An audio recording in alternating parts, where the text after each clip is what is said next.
Voilà les gars, alors petite précision avant de commencer la vidéo, je dis dans la vidéo qu'on peut mettre un water cooling en in en 360 mm à l'avant du boîtier. Donc dites-vous que c'est faux, je me suis trompé, en fait j'ai mal regardé la taille de l'ouverture qui est en bas pour le troisième ventilo, donc comme vous voyez ici. Et en fait, du coup, vous pouvez mettre seulement un water cooling de 240 mm sur la place des deux ventilateurs du haut. Voilà, donc petite précision pour ça, pour que vous puissiez voir la vidéo. Allez les gars, bonne vidéo. Whoa, whoa, snowball on my wrist, too cold, cold. You don't fit the form, don't fit the mold. Get a bag and flip it, that shit was so. Hey, salut, ça va? Hey, salut à tous, c'est Fire Gaming les gars, et aujourd'hui on se retrouve pour une toute nouvelle vidéo. Alors avant de commencer cette vidéo, je tenais à vous dire que maintenant je suis une chaîne hardware. Alors si t'es nouveau, n'hésite surtout pas à t'abonner, parce que si ça t'intéresse, je suis sûr que t'es venu sur cette vidéo pour voir le produit que je vais présenter. Alors, je sais que l'hardware t'intéresse, alors abonne-toi et surtout lâche la cloche parce que sinon si tu lâches pas la cloche tu sauras pas quand est-ce que je vais sortir de nouvelles vidéos, et si tu sais pas quand je sors de nouvelles vidéos.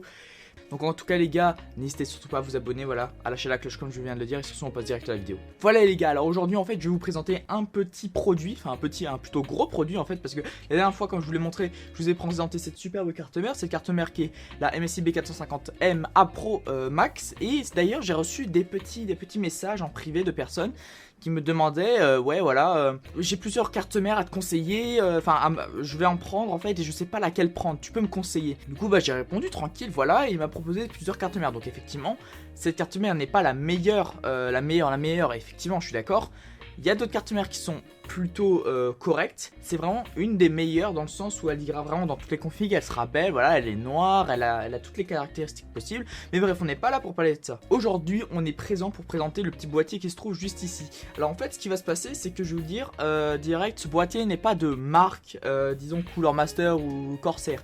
C'est une marque un peu moins connue on va dire, mais franchement pour le taf qu'il fait et les avantages qu'il a, je tenais à le présenter en fait, parce que il est vraiment beau, il ressemble à non pas un Antec, un Aerocool si je ne me trompe pas, ouais, l'Aerocool Cyclone Mini je crois. Et en fait je trouve qu'il est même plus design que lui en fait, et il a plus d'avantages. Alors je me suis dit bon je vais plutôt prendre ce boîtier, et maintenant je vous le présente. Voilà les gars, donc ce boîtier en fait c'est le Deep Abyss RGB, donc de la marque Coolbox en fait. Une marque qui n'est vraiment pas connue, ni en France, mais peut-être autre part, je ne sais pas. Mais franchement, c'est un PC qui est vraiment, je veux dire un boîtier. Parce que je vous explique, regardez, je vais vous montrer à la cam. Donc je tenais à dire aussi que j'ai vite fait monter un PC dedans. Donc regardez, bon attends. Vous voyez peut-être pas très bien, mais vous voyez là on voit déjà le ventirad. Donc j'ai déjà monté un PC dedans, comme ça c'est plus simple à faire pour éclairer. Et quand on appuie sur le petit bouton de démarrage, hop, boum, une petite LED RGB, voilà, qu'on peut, voilà, qui est comme ça, Bon, à la cam ça se voit pas très bien parce que bon, la cam n'est pas non plus du 4K ou du 2K, mais voilà, on peut switcher les modes avec un petit bouton qui se trouve juste là sur le côté en fait, et je trouve ça vraiment très astucieux, et même à l'intérieur en fait ça rend vraiment très bien. On verra pas très bien à la cam, mais quoique, si ça va très bien. Ouais, donc vous voyez à la cam c'est vachement bien. Donc pendant la vidéo je vais vous mettre des plans de ce boîtier et du PC qui sera dedans, comme ça, des composants qui seront dedans, et comme ça vous pourrez vous faire un avis un peu plus subjectif. Voilà, donc pour ma part en fait je considère le PC qui est juste ici comme un peu le petit frère de mon PC actuel. Donc mon PC actuel qui est un Cooler Master, un gros boîtier quand même assez imposant, avec 3 ventilos à l'avant, etc. Mais vous verrez que ce boîtier, même s'il est petit, qu'il est en format micro ATX, a vraiment de grosses bonnes caractéristiques. Donc pour commencer, en fait, il y a déjà c'est de la micro ATX, donc ça c'est logique, vous n'allez pas mettre une carte ATX dans ce boîtier, je vous dis direct, ça va pas passer. Deuxième petite caractéristique intéressante, c'est qu'il y a justement, comme je vous l'ai dit, la bande LED. Donc attendez, je vous le montre. La bande LED qui est ici en fait, la bande LED à l'avant, est complètement pas personnalisable mais vraiment contrôlable à l'aide d'un petit bouton, justement le bouton qui se trouve sur le côté du boîtier. Ensuite, je pense que c'est aussi un des bons points forts, vraiment bon point fort, il y a un cache alim total. Donc ça veut dire que votre alimentation n'est pas juste cachée, en fait ça va être tous les câbles qui vont être cachés. Donc pour le câble management, si vous n'avez pas un budget très haut et que vous voulez un PC qui est quand même beau, on va pas se le cacher, parce qu'un PC c'est pas fait pour être... Ce que je veux dire c'est que si vous allez acheter un PC à la Fnac ou un autre truc où c'est déjà monté en fait et que c'est pas forcément des professionnels, il va y avoir des câbles partout, ça sera le bordel, vous allez rien comprendre. Mais du coup là, avec ce boîtier, ce qui est bien c'est qu'il y a un cache alim complet. Donc ça veut dire que tous les câbles seront cachés, ils vont juste dépasser aux endroits où vous allez les glisser pour les faire entrer sur la carte mère quoi. Voilà, ensuite on en vient à la taille et à la longueur, etc.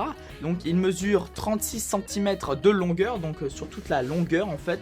Ensuite 18,5 cm de profondeur, donc je pense j'ai fait un peu à l'aveugle vite fait les mesures avec une règle. Ça veut dire s'il fait vraiment 18,5 de profondeur, que vous pouvez mettre un Dark Rock Pro 4 et ça les gars c'est le meilleur ventirad du marché. Je crois qu'il n'y en a pas de meilleur, il peut dissiper jusqu'à je crois 250 watts de TDP pour le processeur, c'est abusé. Et la hauteur bien sûr 40 cm. Donc je tenais aussi à préciser qu'avec 36 cm de longueur vous n'aurez pas forcément la place, vous n'aurez pas la place d'avoir une carte graphique à 3 ventilos. Je m'explique. En fait une carte graphique du coup elle va se brancher sur la carte mère et va aller juste sur toute la longueur du boîtier. Sauf que le petit blème c'est que quand je vous dis 36 cm c'est plus la partie avant que vous voyez juste là. Donc la partie avant elle fait quand même ça à peu près. Donc je sais pas, elle fait au moins 3-4 cm. Et à l'avant, après dans le boîtier il faut encore compter les ventilateurs qui se trouvent à l'avant. Du coup la carte graphique à 3 ventilos ne passera pas. Alors ce que je peux vous conseiller c'est maximum une double ventilo. Par exemple une 2060, la 2060 que j'ai dans mon PC en ce moment va passer. Elle fait je crois 22 cm, un truc comme ça. Elle passe très bien dans le boîtier, ça rendra très très joli. Et pour finir les points positif, il y en a pas mal je trouve d'ailleurs, c'est que le boîtier est vraiment sobre, on a un look vraiment fin, il n'y a pas du RGB forcément partout, il y a juste une petite bande LED à l'avant pour l'esthétique du boîtier, et après tout le reste c'est vraiment de la sobriété. On a une vitre qui est vraiment cool, qui est vraiment pleine. Ensuite les boutons du dessus sont vraiment aussi design, c'est vraiment du sobre, en fait c'est un peu un boîtier en mode luxe, mais en mode pas luxe, enfin je sais pas comment vous l'expliquer. En gros c'est un peu, c'est sobre dans le sens où ça va être, on va voir que c'est vraiment de la qualité, mais en même temps le prix du boîtier n'est pas forcément élevé. Donc qui dit point positif dit aussi point négatif. Donc les points négatifs ça va être surtout que quand vous allez acheter le boîtier les gars, surtout prévoyez des ventilateurs parce que à l'achat du boîtier, quand vous allez le recevoir, vous n'allez avoir aucun ventilateur.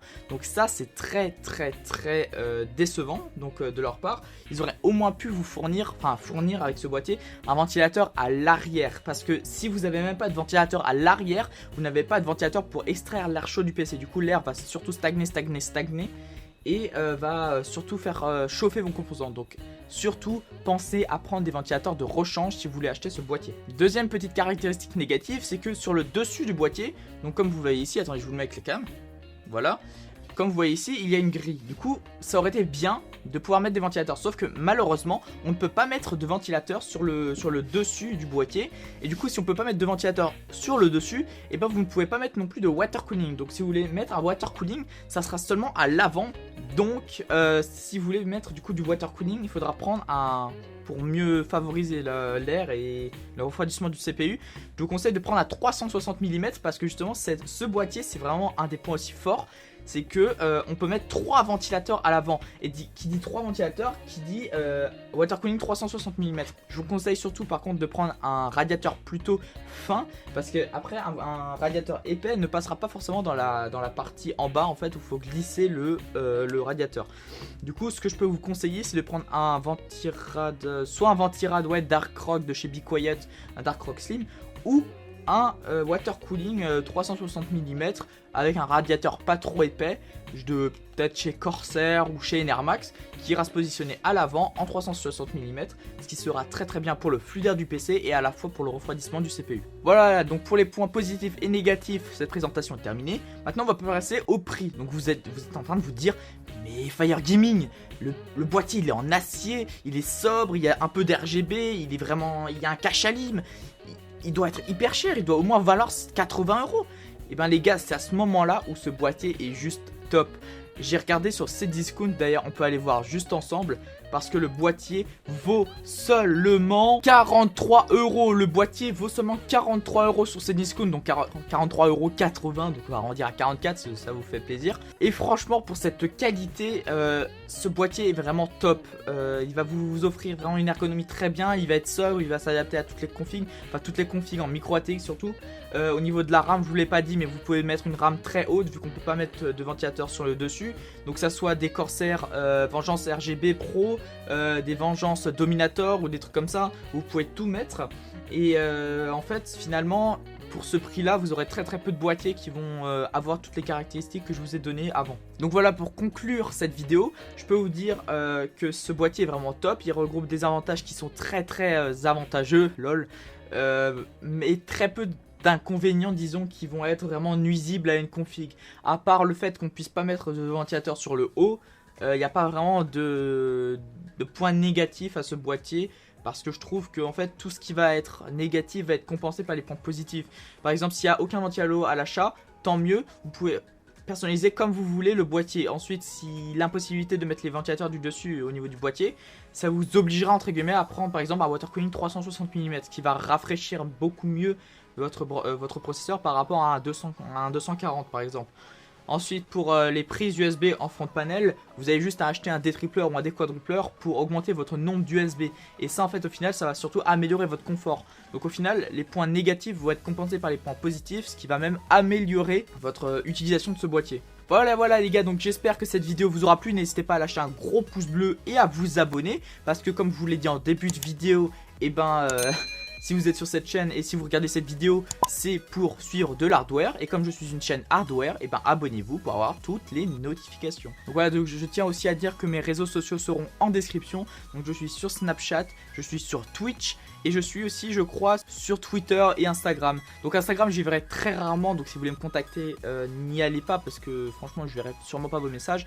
Privilégiez surtout Snapchat et peut-être Twitch quand je suis en live, hein, voilà, et Twitter j'y vais quelques fois, voilà. Donc sur ce les gars, moi je vous dis à bientôt, c'était For Gaming, peace. Whoa, whoa, snowball on my wrist, too cold, cold. You don't fit the form, don't fit the mold. Get it back and flip it, that shit. Whoa, whoa, snowball on my wrist, too cold, cold. You don't fit the form, don't fit the mold. Get it back and flip it, that shit. Whoa, whoa, snowball on my wrist, too cold, cold. You don't fit the form, don't fit the mold. Get it back and flip it, that shit.